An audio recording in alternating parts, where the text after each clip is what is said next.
फुटतो आहे, पण काही रिॲक्शन येत नाही, धाक उरला नाही, कोणी शिवसेनेतून बाहेर पडतोय, फुटतोय नाही, त्या काळाची दहशत होती. नाही म्हणजे काय करायचं बाळासाहेबांचा धाक होताच ना. नाही असे तो धाक तर पुरी पत्रकारितेमध्ये सुद्धा होता. पत्रकारिता फार सत्य मांडायचे त्या काळामध्ये, व्यवस्थित मांडायचे. धाक म्हणजे काय, जाऊन मर्डर करायचे का? लोकांनी मुलांनी तुरुंगात जायचं या गद्दारांसाठी तरुणांनी जेलमध्ये जायचं, आपलं आयुष्य उद्ध्वस्त करायचं. नाही, आम्ही त्यांचा पराभव पण पक्ष शिस्तभंग अशी कारवाई असा एक पक्ष शिस्तभंग वगैरे हे विषय आता संपलेले आहेत गेल्या 12 वर्षामध्ये. शिस्तभंग, शिस्त, नीतिमत्ता ह्या सगळ्यांची चिता भारतीय जनता पक्षानं पेटवली 12 वर्षापासून. त्याच्यामुळे आता या शब्दांना काही राजकारणामध्ये संस्कार, संस्कृती, नीतिमत्ता, शिस्त, पक्षशिस्त, आचारसंहिता हे शब्द मेले, आता ठार झाले. हे डिक्शनरीतून काढले पाहिजेत. नाही, पण राऊसाहेब आता एक तुम्ही दावा जो मी तुम्हाला सांगणार आहे तो तुम्ही मान्य करणार नाही, पण अनेकदा तुमच्या पक्षातले नेते, तुम्ही जसं म्हणता की उद्धव ठाकरे हे संयमी राजकारणी आहेत, उद्धव ठाकरे हे जेंटलमॅन आहेत, तसंच पक्षातल्या काही नेत्यांना, आमदारांना, खासदारांना असं वाटत असतं की त्यांना उद्धव ठाकरे पक्ष नेतृत्व वेळ देत नाही, त्यांना भेटत नाही. तुम्ही असं म्हणाल की मग आता त्यांची नावं सांगा, तर तसं नाही, पण नेते, आमदार, खासदार खाजगीत मत व्यक्तही करतात ना, त्यांची काही खंत असते.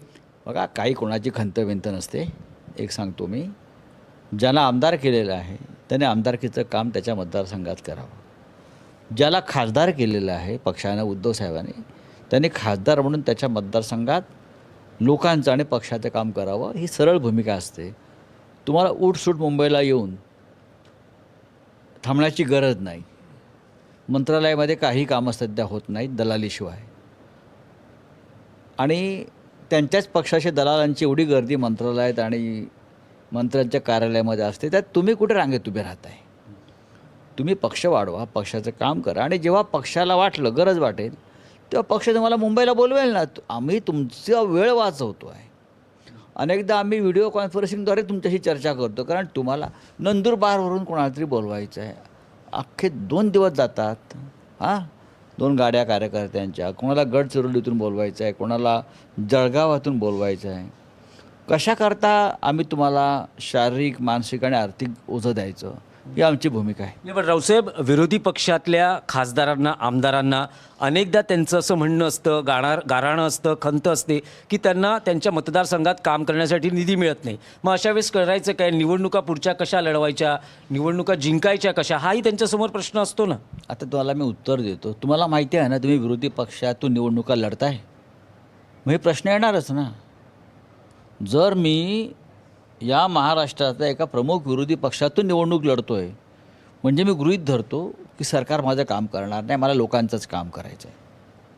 हे तुम्हाला कळत नाही का? तुम्हाला हे समजलं पाहिजे.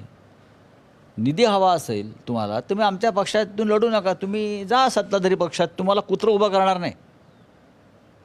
तुम्हाला कोण तिकीट देतं आणि जिंकून तुम्ही आमच्याकडे आलात. तुम्हाला शिवसैनिकाने निवडून आणलं, तुम्हाला उद्धव ठाकरे शिवसेना म्हणून मतदान झालं. तुम्हाला निधी पाहिजे आहे, निधी सरकार देतं, सरकार आपल्याकडे नाही आहे, हे तुम्हाला माहिती आहे. मग तुम्ही निधीसाठी इथे निवडून येऊन तिकडे जायचं, हा निर्लज्जपणाचा कळस आहे. तुम्हाला माहीत पाहिजे मला निधी मिळणार नाही, मी विरोधी पक्षाचा खासदार आहे. यापूर्वीसुद्धा विरोधी पक्षाचे खासदार झाले नाहीत का? झाले ना, मोठे मोठे लोक झाले. कोणाला निधी मिळत होता? निधीचं प्रकरण आता आले, दलाली खायची आहे म्हणून. 200 कोटीचा निधी दिला की 20% दलाली मिळते. 2-4 कोटी, 5 कोटी का 20 कोटी का असेल मला माहीत नाही. तर याच्यासाठी हा निधी पाहिजे. लोकांच्या कामासाठी तुम्ही रस्त्यावर जर संघर्ष कराल, आम्ही करतो ना, तर तुमची कामं होतात. नाही, पण रावसाहेब, आता हे जे फुटण्याच्या तयारीत असलेले किंवा फुटलेले, तुमच्यापर्यंत अजून माहिती आली नसेल तरी एक स्वतंत्र गट स्थापन होतो आहे. तर अशा वेळेस हे जे 6 खासदार आहेत, तुम्ही आज सकाळी पत्रकार परिषदेत म्हणालात की आता गप्प बसणार नाही, आता तुम्हाला उत्तर देऊ, म्हणजे काय समजायचं? दिसेल तुम्हाला, दिसेल.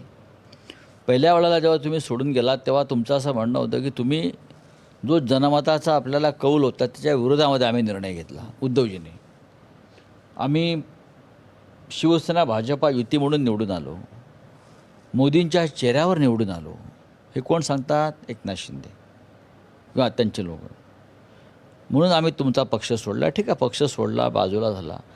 पण आता परत निवडणुका झाल्या, आम्ही का मोदीचा चेहरा वापरला नाही ना, किंवा देवेंद्रजींचा वापरला नाही.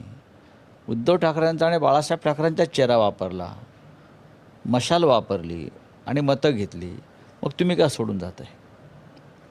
तुम्ही आमच्याकडून लढलात ना, तुम्ही आता मोदीकडून तर लढला नाहीत ना. मग आता काय अडचण आहे तुम्हाला? यांना बहाणे हवे असतात आणि हे बहाणे नवीन नवीन शोधत असतात. निधी पाहिजे, अमुक पाहिजे.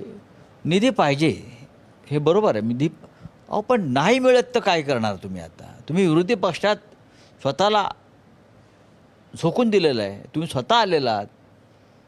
त्याच्यामुळे तुम्ही ह्या गोष्टी स्वीकारल्या पाहिजे की तुम्हाला निधी आता सरकार आहे, हे सरकार आहे, तो परत मिळणार नाही. नाही, पण आता हे 6 खासदार तुमच्यापासून वेगळे झाले तर मग पुढे काय? एका बाजूला तुमची कायदेशीर लढाई सुरू राहील, पण उद्या शिवसेनेचा वर्धापन दिनासाठीच शिवसेना आहे.